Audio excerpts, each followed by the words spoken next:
अस्सलाम वालेकुम। SM news के साथ मैं हूं इश्तियाक अली।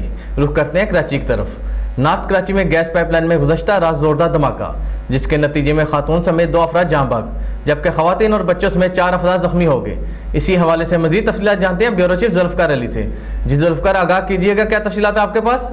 जी बिल्कुल, ख्वाजा अजमेर नगरी थाने की हदूद नॉर्थ कराची सेक्टर B35 में घर में गैस लाइन लीक होने की वजह से धमाका हुआ और आग लग गई, जिससे एक मर्द और खतून समेत 2 अफराद जहां भाग, जबकि 3 खवातीन और बच्चे समेत 4 अफराद झुलसकर जख्मी हो गए।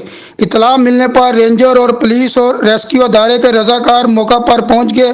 लाशें और जख्मियों को अस्पताल मुंतकिल किया गया, जहां भाग होने वालों की शिनाख्त 18 साल नवीद और 30 साल तहसीन जोजा साजिद के नाम से हुई, जबकि 35 साल रियाना, 17 साल अलीशा, 10 साल बच्चा एहसन और 38 साल फरजाना जोजा आमर जख्मी हुए।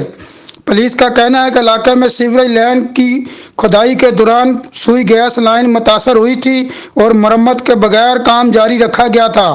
पुलिस का कहना है कि गैस लाइन में अचानक जोरदार धमाका हुआ और आग लग गई। धमाके से एक मकान को शदीद नुकसान पहुंचा और इसकी छत भी गिर गई। जी बहुत शुक्रिया जुल्फ़िकार, हमें तफसीलात से आगाह करने के लिए।